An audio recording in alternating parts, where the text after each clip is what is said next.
सिद्ध भक्ति का 5वें नंबर का पद्यानुवाद है। सभी जन ध्यान से सुने। जड़ उखाड़ी आघातियों की सुदूर फैली चेतन में, हुए सुशोभित सूक्ष्मादिक गुण अनंत छायक बेछन में। और विधि विभाव हटते हटते अपने गुण उभरे, ऊर्ध्व स्वभावी अंत समय में लोक शिखर पर जा ठहरे। इस पद्य में सिद्धों के स्वरूप का वर्णन है। पंच परमेष्टियों में सिद्ध परमेष्टि का अपना स्थान है। पांचों परमेष्टियों में सर्वोपरि है। घातिया कर्म नष्ट होने पर अरहंत अवस्था आती है और शेष 4 अघातीय कर्म नष्ट यदि कर दिए जाएं तो सिद्ध अवस्था आ जाती है। अरहंत अवस्था का वर्णन करते हुए अब सिद्ध अवस्था की बात आ रही है। जड़ें उखाड़ी अघातियों की। अघाती कर्म जमे हुए थे गहरे में। अब किसी वृक्ष की जड़ें गहरे में जमी हों तो उसे उखाड़ना ही पड़ता है। हम जड़ें ना उखाड़ें और कहें कि वृक्ष समाप्त हो जाए तो काम बनता नहीं। पत्तियां निकालते रहो, टहनियां निकालते रहो, डालियां अलग करते रहो। यह सब अलग करने के बाद भी यदि जड़ें मजबूत हैं तो पुनः पुनः पेड़ उग करके आ जाता है, पुनः पुनः पेड़ उगता जाता है। और एक बार यदि जड़ को उखाड़ दिया, पेड़ को जड़ से उखाड़ दिया, तो फिर आप पानी भी सींचते रहो। जड़ उखाड़ दी, फिर आप पानी सींचते रहो, खाद डालते रहो, कुछ होने वाला नहीं। और जड़ जमी है तो तुम पानी ना भी डालो तो भी वो जड़ कहीं ना कहीं से पानी को सोख लेगी और पेड़ हरा भरा बना रहेगा। ऐसे ही कर्मों में अघातीय कर्मों की जो जड़ें जमी हुई थीं उन्हें उखाड़ दिया। जड़ें उखाड़ी अघातियों की सुदूर फैली चेतन में। आत्मा के अंदर जो बहुत गहरे में फैली हुई थी। कर्म है, ऊपर ऊपर थोड़ी कर्म लगा है। शरीर पर कोई कचरा वचरा धूल वूल लग जाए, मैल लग जाए तो आप जल्दी हटा सकते हो। कुछ आकर के आपके ऊपर गिर जाए तो आप हाथ से उठा करके फेंक सकते हो। चिपक जाए तो भी साबुन पानी से दूर कर सकते। लेकिन कर्म ऐसे थोड़ी है, हाथ से उठा करके फेंक दो, साबुन पानी लगा लो, साफ हो जाए। नहीं। तो कहाँ है? शरीर के अंदर है क्या? शरीर के अंदर कहाँ है कर्म पता नहीं। जिस में कर्म बंधे हुए हैं वो ही नहीं पकड़ में आ रहा। जीव द्रव्य जिसमें कर्म बंधे हुए हैं वो जीव द्रव्य भी पकड़ में नहीं आ रहा। शरीर के अंदर तो जीव है ना, है तो ये विश्वास तो है कि है, लेकिन पकड़ में तो नहीं आ रहा। दिखाई देता क्या? नहीं दिखाई देता। डॉक्टरों ने पूरी पढ़ाई कर ली शरीर की, कहाँ पर जीव है बताएं वो? मन बता सकते हैं, इंद्रियों के स्थान बता सकते हैं, संरचना बता सकते हैं, पर इस शरीर का मालिक जो है उस जीव का स्थान कहाँ पर है ये नहीं बता सकते। इतने सारे ऑपरेशन किए, कहीं तो जीव मिलना चाहिए ना। मिल जाए तो बताओ, कोई डॉक्टर बता सकता क्या? वैज्ञानिक बता सकता क्या? इस तरह से अघातीय कर्म तो अघातिया में आयु कर्म आता है, नाम कर्म आता है, गोत्र कर्म आता है और वेदनी कर्म आता है। ऐसे अघातिया कर्मों की जड़ें उखाड़ी, जड़ से उखाड़ दिया उनको, जड़ से उखाड़ दिया, जड़ से उखाड़ दिया। जड़ें उखाड़ी अघातियों की, सुदूर फैली चेतन में हुए सुशोभित सूक्ष्मादिक गुण। फिर सूक्ष्मादिक गुण सुशोभित हो गए। आयु कर्म के क्षय होने से जो आत्मा का गुण प्रकट होता है वह नाम कर्म, गोत्र कर्म और वेदनी कर्म। वेदनी कर्म नष्ट हो तो अव्ययवाद सुख आ जाता है, नाम कर्म नष्ट हो तो सूक्ष्मत्व गुण आ जाता है, गोत्र कर्म नष्ट हो तो अगुरु लघुपना आ जाता है और आयु कर्म नष्ट हो तो अवगाहनत्व गुण प्रकट हो जाता है। ख्याल में आया? हाँ, ख्याल में आना चाहिए सब बातें। आयु कर्म के नष्ट होने पर अवगाहन गुण आता है। आयु कर्म बाधक है। जीव इस स्थान पर जाना चाहता है, आयु कर्म बांध करके रोक करके रखता है। जानवर घूमना फिरना चाहता है, बेड़ी सांकल उसको बांध दो, बंधे रहो। आयु कर्म जीव को बांध करके रखता है चार गतियों में, ये अवगाहन गुण को प्रकट नहीं होने देता। आयु कर्म नष्ट किया, अवगाहनत्व गुण आ गया। नाम कर्म जो है, अब नाम कर्म क्या करता है? विभिन्न प्रकार के आकार प्रकार देता रहता है, विभिन्न प्रकार के आकार शरीरों को मिलते, शरीर के रूप में मिलते रहते हैं। गोरा, काला, मोटा, पतला, छोटा, बड़ा, ये सभी नाम कर्म का काम है। जैसे कुंभकार मिट्टी से मन माफिक छोटे बड़े अपनी अपनी डिजाइनों के बर्तन बना देता, ऐसे ही ये नाम कर्म जीव को विभिन्न विभिन्न प्रकार आकार प्रकार देता है। ये नाम कर्म नष्ट होता है तो सूक्ष्मत्व आ जाता है, सब चला गया, अब कुछ नहीं बचा, कोई डिजाइन नहीं, खत्म, खाली खाली, सूक्ष्मत्व आ गया। गोत्र कर्म ऊंच नीच पना देता है, ये ऊंचा ये नीचा, ये ऊंचा ये नीचा, ये ऊंचा ये नीचा, गोत्र कर्म देता है। उच्च गोत्र नीच गोत्र, जब ये कर्म नष्ट होता है गोत्र का तो फिर अगुरु लघु, ना कोई गुरु ना कोई लघु, ना कोई भारी ना कोई हल्का, ना कोई बड़ा ना कोई छोटा, अगुरु लघु आ जाता है गुण। और वेदनी कर्म के नष्ट होने पर इस जीव को अव्ययवाद सुख की प्राप्ति होती है। कौन से सुख की प्राप्ति होती है? अव्ययवाद सुख की प्राप्ति होती है। अरहंत अवस्था में अनंत सुख तो आ गया, अनंत सुख आ गया। अब जब अनंत सुख आ गया तो अव्ययवाद सुख की जरूरत क्या है? क्या अंतर है दोनों में?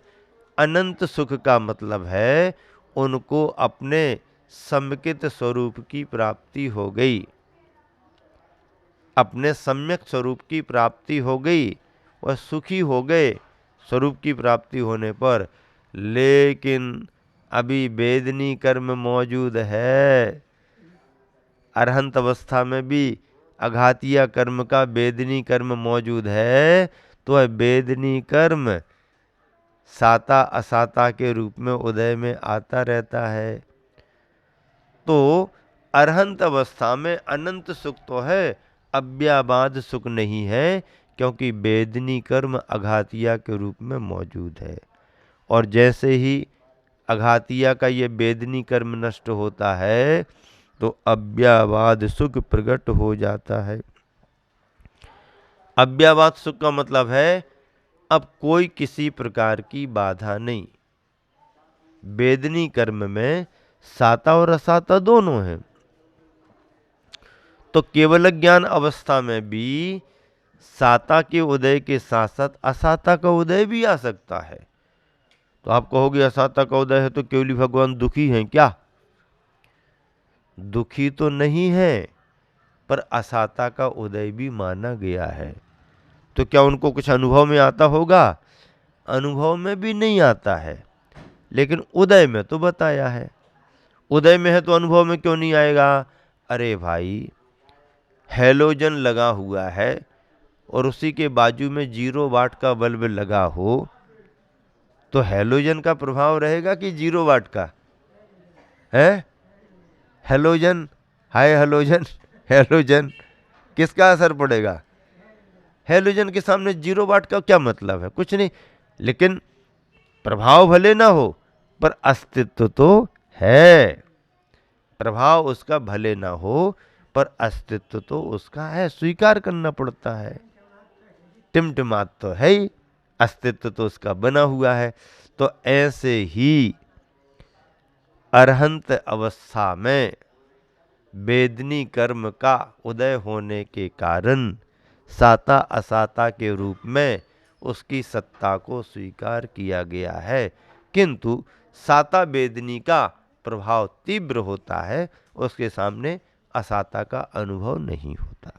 इस तरह से सूक्ष्मादिक गुण अनंत छायक क्षण में आ गए।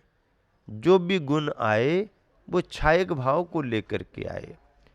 छायक भाव का मतलब क्या है? कि जो गुण प्रकट हुए अब वह क्षय को प्राप्त नहीं होंगे। जो गुण प्रकट हुए अब वह क्षय को प्राप्त नहीं होंगे, कभी भी क्षय को प्राप्त नहीं, अभी नश्वर रहेंगे, अब उनका नाश नहीं होगा। और विधि विभाव हटते हटते अपने गुण उभरे, और विधि विभाव, विधि यानी कर्म, विभाव, विभाव कर्म कहलाते हैं, स्वभाव गुण कहलाते हैं। आत्मा के अंदर जो गुण हैं वो स्वभाव कहलाते हैं, और जो बाहर से कर्म आए हैं वो विभाव माने गए हैं। तो और विधि विभाव हटते हटते अपने गुण उभरे, हटते अपने गुण उभरे, ऊर्ध्व स्वभावी अंत समय में लोक शिखर पर जा ठहरे। सिद्धों को ऊर्ध्व स्वभाव प्राप्त हो जाता है, ऊर्ध्व गमन का स्वभाव सिद्धों को आ जाता है। सिद्धांत ये है कि जिस जगह से अघातिया कर्म नष्ट किए हैं, ऐसे उन अरहंतों को उसी जगह से सिद्ध अवस्था प्राप्त होती है। जहां कर्म नष्ट हुए वहीं से मुक्ति भी उनकी वहीं से होती। और मुक्ति का सिद्धांत है कि ध्यान करते करते जीव को जहां से मोक्ष हुआ उसी की सीध में जाकर के वो विराजमान होते हैं।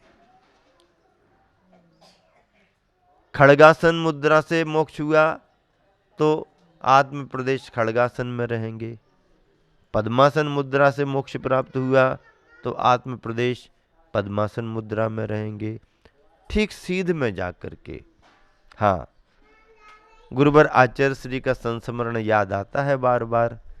सम्यक शिखर की वंदना आचार्य श्री के साथ की थी हम लोगों ने, सम्यक शिखर की वंदना की थी। हाँ, पैदल की थी, पैदल की थी वंदना।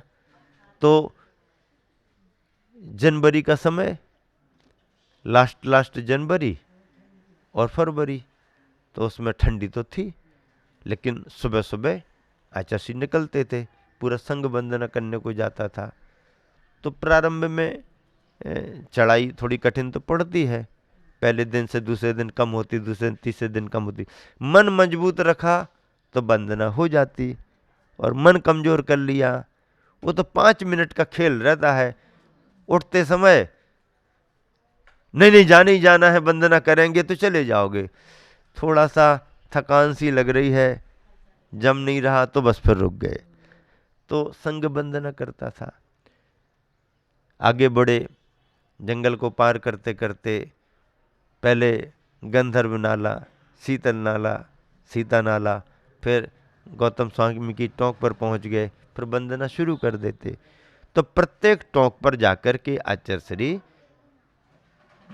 जिन तीर्थंकर भगवान की टोंक थी उन भगवान की स्तुति, एक कायोत्सर्ग और 3 परिक्रमा करते, और हर जगह उसी टोंक पर ऊपर की ओर देख करके आचार्य श्री उन भगवान का जयकार लगाते थे। हम लोग भी सब करते थे। एक जगह समय मिला तो हमने आचार्य श्री को पूछ लिया, आचार्य श्री ऊपर की तरफ देख करके जय क्यों बोलते? तो आचार्य श्री हंसने लगे। अरे बोले, ठीक इसी की सीध में भगवान विराजमान है। अपन जहां पर खड़े हैं इसी की सीध में भगवान विराजमान है, इसलिए भगवान की तरफ देख करके जय बोल देते हैं। भगवान की तरफ देख करके जय बोल देते, क्यों? क्योंकि यहां से मोक्ष हुआ है तो इसी की सीध में भगवान विराजमान है, इसलिए ऊपर की ओर देख करके जय बोलते हैं। तो ऐसे ऐसे संस्मरण गुरुवर के साथ वंदना करते समय अनेक अनेक प्राप्त हुए हैं।